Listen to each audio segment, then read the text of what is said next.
இந்த போயஸ் கார்டனுக்கும் அந்த அரசியலுக்கும் மிகப்பெரிய தொடர்பு இருக்கு. ஒரு பவர்ஃபுல்லான ஒரு இடம் சென்னையிலன்னு சொல்லலாம். நிறைய அரசியல் பிறந்திருக்கு. உங்க குடும்பத்துல இல்லை இருந்து சென்னையிலேயே பவர்ஃபுல்லான இடம் கோபாலபுரம் தான். போயஸ் கார்டனுக்கு அவரும் வந்துட்டார் போல் இருக்க, இளைய தளபதி வந்துட்டார் நினைக்கிறேன். நீட்டி உட்காந்துக்கிட்டு ரொம்ப எளிமையாக பேசுவார். அவர் எப்படி அந்த சின்ன குழந்தையான என்ன இருத்தார், அதுதான் தலைவன். இன்றைக்கி ஹீரோக்கள்லாம், இன்றைக்கி தலைவர்கள்லாம் அலங்காரம் பண்ணிக்கிறாங்க, மேக்கப் பண்ணிக்கிறாங்க, வெளியில் வர்றாங்க, என்னென்னமோ நடக்குது. அது நமக்கு தேவையில்லாத ஒரு விஷயம். விவசாயம் தான் நம்பர் ஒன். விவசாயம் தான் ஜீவநாடி, உயிர் நாடி. சோறு திங்கலன்னா எவன் ஏன் உயிரோடு இருக்க முடியும்? சோறு தின்னா தானே ஸ்போர்ட்ஸுக்கு போக முடியும்.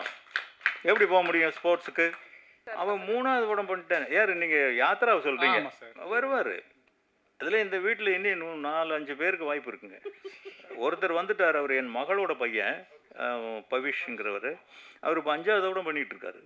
சார், அநேகமாக இந்த மேடையில் தான் நீங்கள் நிறைய வாழ்க்கை பற்றிலாம் பேசியிருக்கீங்க. அதுக்கு ரொம்ப நன்றி சொல்லணும். ஒரே ஒரு கேள்வி சார் உங்ககிட்ட.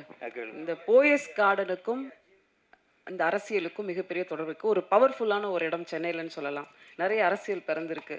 உங்க குடும்பத்துல இல்லை சென்னையிலேயே பவர்ஃபுல்லான இடம் கோபாலபுரம் தான். இப்போ இல்லையா? இல்லை, இப்பவும் இருக்கு. கோபாலபுரம் அங்கே தான் இருக்கு. கலைஞர் அங்கே தானே வாழ்ந்தார். ஒளி பிறந்த இடம். இப்போ எங்கே அவர் இப்போ போயஸ் கார்டனுக்கு அவரும் வந்துட்டார் போல் இருக்க, இளைய தளபதி வந்துட்டார் நினைக்கிறேன். வரப்போறார். வரட்டும், நல்லா இருக்கட்டும். நமக்கு அரசியல் வேண்டாம். உங்க குடும்பத்தில இருந்து யாரும் எதிர்காலத்தில் அரசியலுக்கு வரதுக்கு வாய்ப்பு இருக்கு? வரலாமா? இது வேணான்னு சொல்றதுக்கு நம்ம யாரு? இல்லை வந்தால் நல்லா வரமாட்டாங்கன்னு கணிக்கிறதுக்கு நம்ம யாரு? வரலாம். நம்ம வர முடியாது, வயசு போயிடுச்சு. என் மகன்கள் வரலாம், பேரன்கள் வரலாம். தனுஷார் வருவாங்களா? அதான் அது எனக்கு தெரியாதுமா, நான் சொல்ல முடியாது.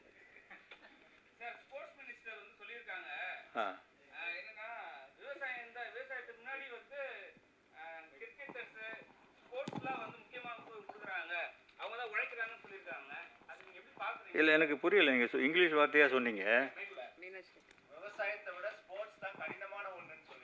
ஆமாம். அப்படி நான் சொல்ல வரல. ஸ்போர்ட்ஸ் தப்புன்னு நான் சொல்ல வரலைங்க. இல்லை சார், அவர் சொல்லியிருக்காரு. ஸ்போர்ட்ஸ் மினிஸ்டர் சொல்லியிருக்காரு. அவர் அதெல்லாம் அவங்ககிட்ட வம்பில் மாட்டி விடாதீங்க. அதெல்லாம் நமக்கு தேவையில்லை. ஸ்போர்ட்ஸை விட விவசாயம் தான் நம்பர் ஒன். விவசாயம் தான் ஜீவநாடி, உயிர் நாடி. சோறு திங்கலன்னா எவன் ஏன் உயிரோடு இருக்க முடியும்?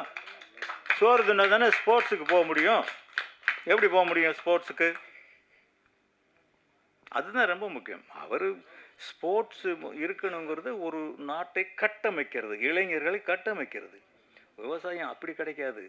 விவசாயம் உயிர்களை காப்பாற்றுறது. எல்லா ஜீவராசிகளுக்கும் விவசாயம் வேணும். ஆடு மாடெல்லாம் ஸ்போர்ட்ஸுக்கு போகுதா? ஆடு மாட்டுக்கும் வேணும்ல.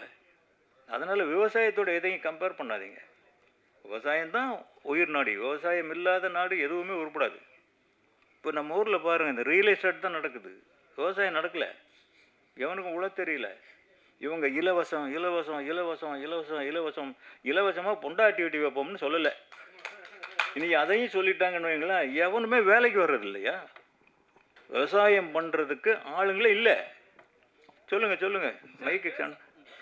இதை மாட்டி விட போகிறாங்க சார். இல்லை சார், சினிமா தான். இந்தியாவில் ராஜ் கபூர், ரிஷி கபூர் அவங்கெல்லாம் 3 தலைமுறையாக நடிக்க வந்துட்டாங்க. ஆமாம். இங்கேயும் சிவாஜி சார், பிரபு சார், விக்ரம் பிரபு சார் வந்துட்டாங்க. தெலுங்குலையும் நாகார்ஜுனா, அவர் பையன் அகில் வரைக்கும் வந்துட்டார்.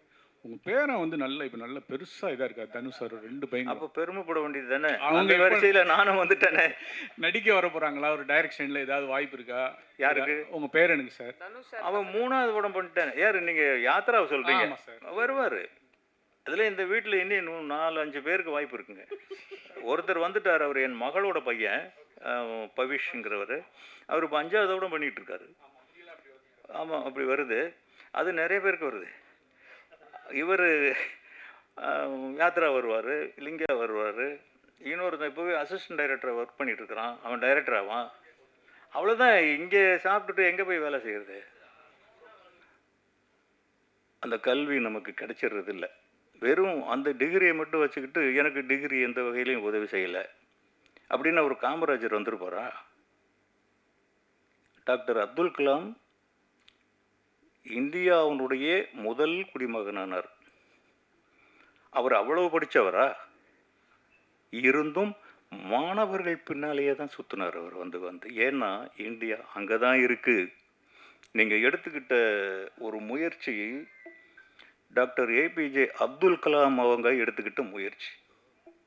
அவர் எப்படிப்பட்ட ஞானி அப்படின்னா, எனக்கு அப்துல் கலாம்னா யாருன்னே தெரியாதுங்க. சென்னைக்கு வந்தப்போ கூட சும்மா நைட்டில் அப்படியே டிவியை நோண்டிக்கிட்டு தெரியும் அவர் ஒரு சயின்டிஸ்ட்டு. அப்போ அவரை கொண்டு போய் பிரசிடெண்ட் ஆக்குறாங்க. அடப்பாவி, அவர் பாட்டில் விஞ்ஞானி நல்லா இருந்தார ஏன்டா பிரசிடெண்ட் ஆக்குறீங்க? இவ்வளவு தான் அவர் மேலே நமக்கு இருந்த ஒரு அறிவு. அவரை பற்றி ஒரு குறிப்பும் தெரியாது. நைட்டு ஒரு 11 மணிக்கோ 10 மணிக்கோ சேனலை போட்டுக்கிட்டே போகிறோம். ஒரு சேனலில் போடுறான், டாக்டர் ஏபிஜே அப்துல் கலாம் அவர்கள் மரணம் அப்படின்னு. இவன் ஏதோ தமாஷா போடுறான் போல இருக்குன்னு அடுத்து போடுறான். எந்த சேனல்லையுமே வரலை. ஆனால் பக்குன்னு இதயத்தில் ஒரு சுருக்குன்னு குத்துது. அவர் மேலே எனக்கு காதல் கிடையாது, மதிப்பு கிடையாது, மரியாதை கிடையாது, அவருடைய வரலாறு கூட எனக்கு தெரியாது. ஒரு அட்டாக்கிங் கொடுத்தாரு பார்த்தீங்களா, அவன்தான் தலைவன். இதுக்கப்புறம் எல்லா சேனலும் பார்க்குறேன், வர வர வர வர அந்த நியூஸ் பெருசாக போடுறாங்க. என்னை அறியாமல் என் கண்ணிலிருந்து கண்ணீர் வருது. அதுதான் தலைவன். அது மாதிரி காமராஜர், அவர் பெரும் தலைவர். இன்னைக்கு வரைக்கும் தலைவர்னா காமராஜர் மட்டும்தான். அவர் ஒருத்தர் மட்டும்தான். என் பிள்ளைகள்னு தான் அவர் சொல்லுவார். என் பசங்க படிக்கணும்டா அப்படின்னு சொன்னவர் அவர் ஒருத்தர் தான். இன்னைக்கு இருக்கிற அமைச்சர்கள், அரசியல்வாதிகள் எல்லாருக்கும் எவ்வளவு சொத்து மதிப்பு இருக்குது, காமராஜருக்கு எவ்வளவு இருந்தது. 4 கதர் வேட்டியும் 55 ரூபா பணமும் இருந்ததுன்னு சொல்லுவாங்க. அந்த ஒரு தலைவர். அந்த வயசில் எனக்கு ரொம்ப இளம் பிராயத்திலேயே 6th ஏதோ படிச்சுக்கிட்டு இருக்கும்போது அவர் மேல் ஒரு ஈர்ப்பு வருது. அவர் மேடையில் நின்று கலைஞர் மாதிரி அடுக்கு மொழியில் பேசுகிறவரும் இல்லை, வாஞ்சிநாதன் மாதிரி வீரவசனம் பேசுகிறவரும் இல்லை, நடிகர் திலகம் சிவாஜி கணேசன் மாதிரி அடுக்கு மொழி பேசுகிறவரும் இல்லை. ரொம்ப சொற்பமாக ரொம்ப காலை நீட்டி உட்காந்துக்கிட்டு ரொம்ப எளிமையாக பேசுவார். அவர் எப்படி அந்த சின்ன குழந்தையான என்ன இருத்தார். அதுதான் தலைவன். இன்றைக்கி ஹீரோக்கள்லாம், இன்றைக்கி தலைவர்கள்லாம் அலங்காரம் பண்ணிக்கிறாங்க, மேக்கப் பண்ணிக்கிறாங்க, வெளியில் வர்றாங்க, என்னென்னமோ நடக்குது. அது நமக்கு தேவையில்லாத ஒரு விஷயம். இந்த பணியை டாக்டர் அப்துல் கலாமும் கர்ம வீரர் காமராஜரும் செஞ்ச பணியை நம்ம ஜான் பிரிட்டோ கையில் எடுத்திருக்கார். இதை அவர் செவ்வனே செஞ்சிட்டாருன்னா, நம்மெல்லாம் முடிஞ்ச அளவுக்கு சப்போர்ட் பண்ணி செய்ய வச்சுட்டோம்னா, இதை விட ஒரு சீர்திருத்தம் தேவையே இல்லை. இன்றைக்கி கல்வியினால் மட்டும்தான் இந்தியா சுபிட்சம் பெற முடியும். உங்களோட வார்த்தைக்கும் நம்பிக்கைக்கும் நீங்கள் கொடுக்க போகிற வாய்ப்புக்கும் ரொம்ப நன்றி மேடம். அடுத்ததாக நாம் பேச அழைக்கிறோம். மலையென தோன்றிய தடைகளை தன் மதியால் தகர்த்தெறிந்தவர், துளிர்க்கும் நம்பிக்கையுடன் தேனியிலிருந்து கோடம்பாக்கம் வந்து கொடி கட்டியவர், இருள் சூழ்ந்த வாழ்க்கையில் தன் உழைப்பால் உயர்ந்து நின்றவர், தன்னைத்தானே தனியொருவனாய் இருபெரும் இயக்குனர்கள் நடிகர்களை இங்கே செதுக்கி தந்தவர், நாளைய தலைமுறைக்கும் சேர்த்து நல்லதொரு படைப்புகளை தருபவர். ஹபிபி படம் இவருக்கு நல்ல பெயரையும், தவிர்க்க முடியாத நடிகராக தமிழ் சினிமாவில் கஸ்தூரி ராஜா அவர்கள் மொத்த மக்களின் இதயத்தில் இடம் பிடிப்பார் என்ற நம்பிக்கையோடு வாழ்த்துக்களையும் வணக்கங்களையும் தெரிவித்துக் கொண்டு அழைக்கிறோம் தயாரிப்பாளர், இயக்குனர், பாடலாசிரியர், நடிகர், நம்பிக்கை மனிதர் திரு கஸ்தூரி ராஜா அவர்களை.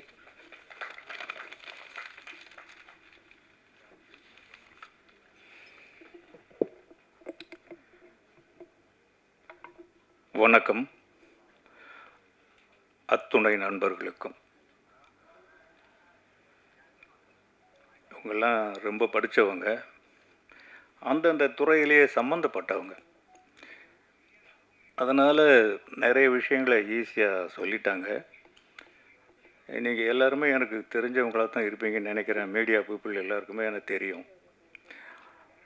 என்னால் அவ்வளவெல்லாம் சொல்ல முடியுமான்னு தெரியல. அவ்வளவு தூரம் நான் படிக்கவும் இல்லை. முதல்ல இந்த உண்மையை ஒத்துக்கிட்டோம்னா அப்புறம் நான் செய்கிற தவறுகளை மன்னிச்சிருவீங்க இல்லையா? ஆலயம் கட்டுதல், அன்னசத்திரம் 1000 அமைத்தல், அதைவிட சிறந்தது ஆங்கோர் ஏழைக்கு எழுத்தறிவித்தல்.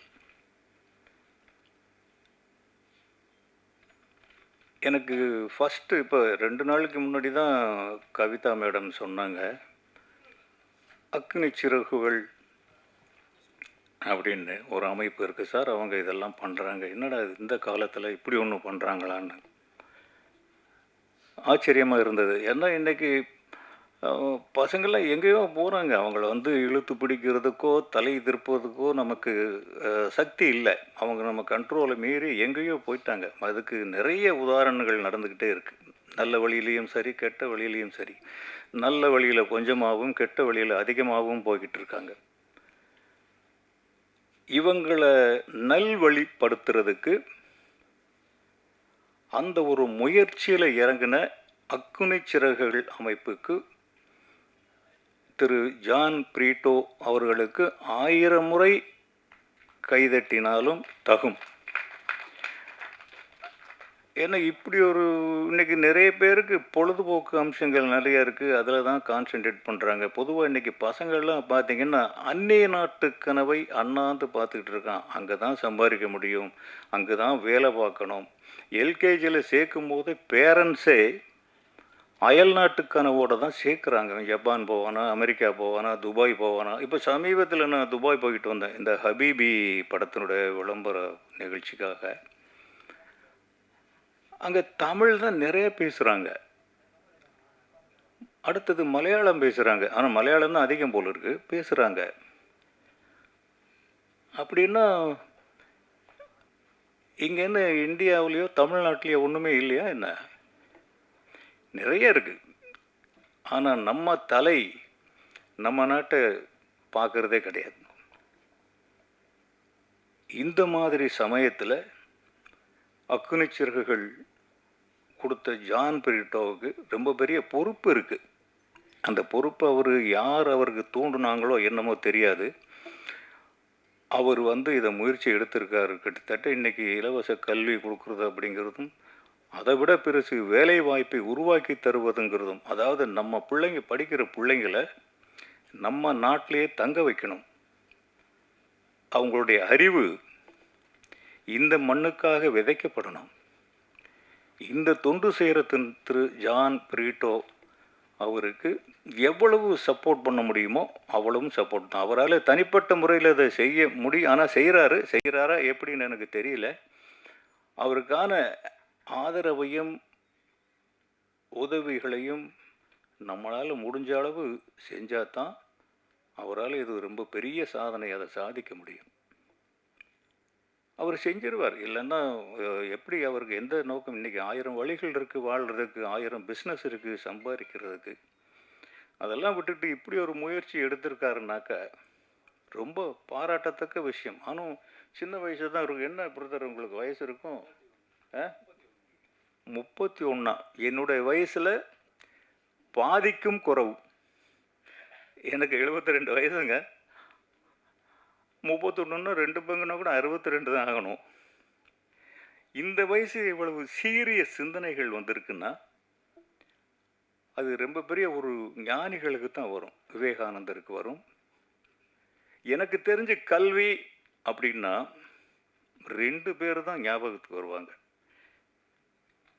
கர்ம வீரர் காமராஜர் இன்றைக்கு இருக்கிற நிலவரம் வரைக்கும் நிலைச்சு நிற்கிறதுக்கு காரணம் அவர் போட்ட விதை தான். கல்வி அப்படின்னு சொன்ன உடனே ஞாபகத்துக்கு வர்றது கர்ம வீரர் காமராஜர். அடுத்தது டாக்டர் APJ அப்துல் கலாம்.